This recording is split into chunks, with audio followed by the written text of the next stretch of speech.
بسم اللہ الرحمن الرحیم۔ السلام علیکم۔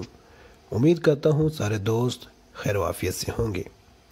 حاتم طائی کی بیٹی جب قید ہو کر بارگاہ رسالت صلی اللہ تعالیٰ علیہ وآلہ وسلم میں آئے تو اس کا دوپٹہ تھوڑا سا سر سے کھسکا ہوا تھا، سر کے چند بال یا ایک بال نظر آ رہا تھا۔ آپ صلی اللہ تعالیٰ علیہ وسلم نے حضرت عمر رضی اللہ تعالیٰ عنہ کو فرمایا، عمر بیٹی کے سر پر دوپٹہ دو۔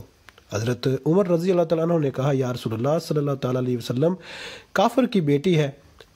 آپ صلی اللہ علیہ وسلم نے رو کر فرمایا، عمر، بیٹی بیٹی ہوتی ہے، چاہے کافر کی ہو یا مسلمان کی۔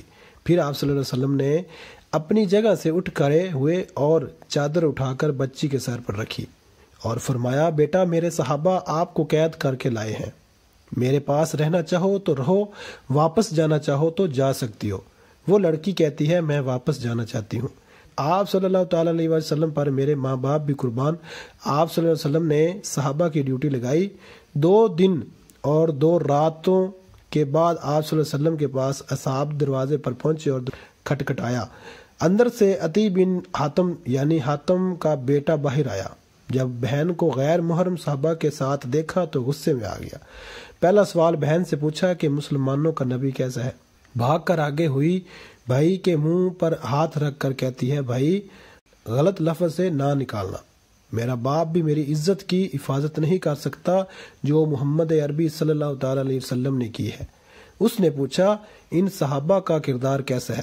کہنے لگی، نماز کا وقت ہوتا تھا کہ نماز پڑھتے تھے، میں نے ان کا چہرہ نہیں دیکھا، انہوں نے میرا نہیں دیکھا۔ بھائی کا غصہ ٹھنڈا ہو گیا، کہنے لگا، اگر مسلمانوں کا نبی اتنا اچھا ہے تو مسلمان کیوں نہیں ہوئے؟ لڑکی کہنے لگی کہ دل چاہتا تھا مسلمان ہو جاؤں، پھر سوچا کہیں بھائی جہنمی ہو کر نہ مر جائے، تمہیں لینے آئی ہوں، آؤ دونوں بہن بھائی نبی کریم صلی اللہ تعالیٰ علیہ وسلم کے قدموں کو چوم کر جنت کی بہاریں لوٹ لیں۔ حضرت ابو بکر رضی اللہ تعالیٰ عنہ پہلے شخص ہیں جنہوں نے رسول کریم صلی اللہ تعالیٰ علیہ وآلہ وسلم سے آپ کی نبوت پر دلیل طلب کیے۔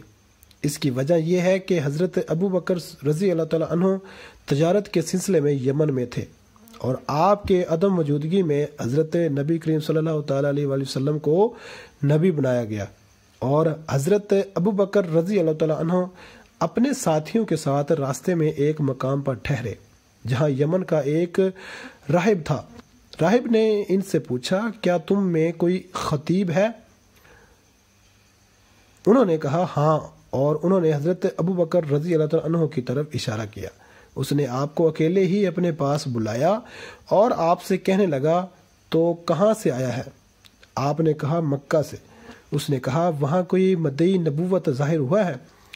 آپ نے کہا، نہیں۔ راہب نے کہا، مکہ سے میرے پاس ایک تصویر آئی ہے، میں وہ آپ کو دکھاتا ہوں، اگر آپ نے اس سے ملتے جلتے کسی شخص کو پہچانا تو مجھے بتانا۔ اس نے آپ کے سامنے وہ تصویر پیش کی تو آپ نے کہا، یہ ایک شخص کی تصویر ہے جو محمد بن عبد المطلب کے نام سے مشہور ہے۔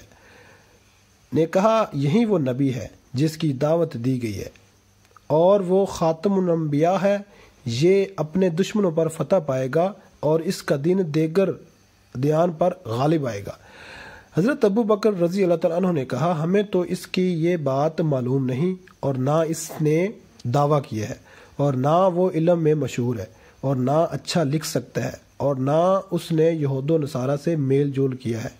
راہب نے کہا، یہ بعنیہ وہی نبی ہے، اور بعض کا قول ہے کہ راہب نے حضرت ابو بکر رضی اللہ تعالیٰ عنہ سے کہا کہ آپ اس کے بعد اس کے دین کے ماننے والوں پر خلیفہ ہوں گے۔ پس حضرت ابو بکر رضی اللہ تعالیٰ عنہ راہب کے ہاں سے واپس آ گئے، اور راہب نے جو کچھ آپ سے کہا آپ نے اپنے ساتھیوں میں سے کسی کو نہ بتایا۔ اور جب آپ مکہ آئے تو آپ کی ماں سلمہ ام الخیر نے آپ سے کہا، آپ کے دوست محمد نے جو کچھ کیا ہے آپ کو اس کی خبر ملی ہے؟ اس کا خیال ہے کہ وہ نبی ہے، اسے اللہ نے نبی بنایا ہے۔ آپ نے اپنی ماں سے کہا، وہ کہاں ہے؟ اس نے کہا، وہ ترا میں ہے۔ حضرت ابو بکر رضی اللہ تعالیٰ عنہ جلدی سے پہاڑی کی طرف گئے، اور آپ نے حضور صلی اللہ تعالیٰ علیہ وآلہ وسلم کو ایک غار میں دیکھا اور سلام کیا اور کہنے لگے، مجھے خبر ملی ہے کہ آپ نے نبوت اور رسالت کا دعویٰ کیا ہے۔ آپ نے حضرت ابو بکر صدیق رضی اللہ تعالیٰ عنہ سے کہا میں مدعی نہیں بلکہ اللہ تعالیٰ نے مجھے نبی بنایا ہے۔ حضرت ابو بکر رضی اللہ تعالیٰ عنہ نے آپ سے پوچھا کہ آپ کے صدق کی دلیل کیا ہے؟ آپ صلی اللہ علیہ وسلم نے پوچھا کہ تو نے میرا کوئی جھوٹ دیکھا ہے؟ آپ نے کہا قسم بخدا نہیں، مگر یہ بات دلیل کے بغیر قبول نہیں کی جائے گی۔ نبی کریم صلی اللہ تعالیٰ علیہ وسلم نے فرمایا اس کی دلیل وہ بات ہے جو راہب نے آپ سے کہی ہے۔ حضرت ابو بکر صدیق رضی اللہ تعالیٰ عنہ نے کہا میں گواہی دیتا ہوں اللہ کے سوا کوئی معبود نہیں اور آپ اللہ کے رسول ہیں، اور میں اس بات میں آپ کا پہلا پیروکار۔ مزید ایسی اسلامی ویڈیو دیکھنے کے لیے ہمارے چینل کو سبسکرائب کر لیں۔ شکریہ۔